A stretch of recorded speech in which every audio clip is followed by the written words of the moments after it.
We're pleased to have President of the Jerusalem Center for Public Affairs, Dr. Dan Diker, with us.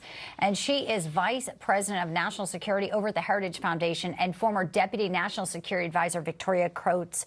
Welcome into you both. Welcome. Victoria, I want to start in the Strait of Hormuz, where Chris Wright, Energy Secretary, is saying it is fear, not a shortage, that is rattling the markets. And Wright's pretty optimistic that he thinks that the passage where 1/5 of the world's oil and crude and liquefied natural gas goes through will be opening soon. How optimistic are you as we see, fruit futures will be looking at the markets ahead of a Monday morning opening? And obviously President Trump and this administration has that in the calculus as well as far as gas prices. Well, Bianca, Ed, good to be with you and an honor to be paneled with my friend Dan Diker. This is very exciting. But I think the Energy Secretary is spot on. We have a lot of oil on the water here, and it's not just the Russian barrels everybody's talking about. It's all of these tankers that have been kind of clogged up in the Persian Gulf. And so when we get that oil moving again, the shortage that's causing the spike in prices right now should be pretty quickly alleviated. It reminds me a little bit of what we saw after the Iranian attack on Abqaiq in September of 2019, when they went after that Saudi oil processing facility. Prices went up because that stopped shipping for a little while. But then when we got things moving again, that was abated pretty quickly. So I do think, this does point to the need to make sure the United States is producing at a level that we are not vulnerable to these shocks anymore. And I do think the temporary spike in prices will be very encouraging to our private sector to start to develop that capacity. Absolutely. Dan, I assume you're just as excited to be working with Victoria on this Sunday. So we'll put that on the table. But in all seriousness, in addition to the political pressures because of oil that Victoria just laid out so perfectly, we have the issue of the sacrifice being made by U.S. service members. We've now, the breaking news this hour, CENTCOM in Tampa confirming the 7th U.S. service member has been confirmed to have died from Operation Epic Fury, from injuries suffered related to the operation. And earlier today, the IDF announced 2 of their soldiers had been killed by Hezbollah, an Iranian terror proxy, obviously. Your sense about the progress in the mission, but also the pressure on these leaders, the president, the prime minister, Dan, with this sacrifice we continue to see, sir? Ed, Bianca, thanks for having me on the show. And indeed, it's a big honor to be on the panel together with my good friend, Victoria Coates, really one of the great American thinkers and strategists you have based in Washington, D.C. I will say this. I think the world owes President Trump a debt of gratitude for his strategic clarity here. I know in the United States there's been a major debate about how imminent the threat is to the American people.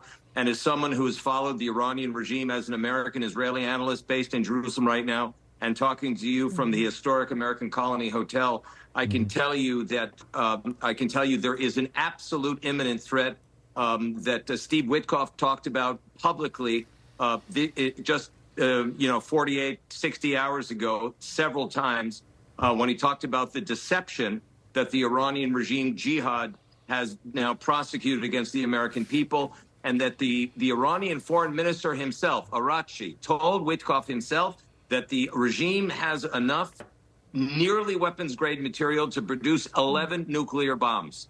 This is what's called an imminent threat. Thousands of Americans have servicemen and women have sacrificed their lives because of the Iranian regime's weaponry and their deception warfare. And right now, I'm very pleased to say that under President Trump's command, the Iranian regime Air Force, the Navy, have been essentially destroyed or nearly destroyed.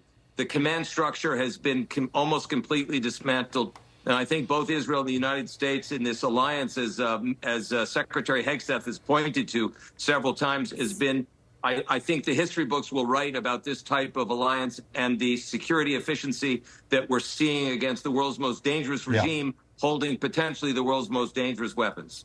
Okay. Just real quickly, Victoria, the war hero that we have learned of, the 7th service member, lost their life in Saudi Arabia. At this hour, Saudi Arabia reporting it has intercepted at least 3 drones there in northern Riyadh, the capital there. An empty quarter. Obviously, there is fighting that continues, sacrifices. President Trump at the dignified transfer yesterday.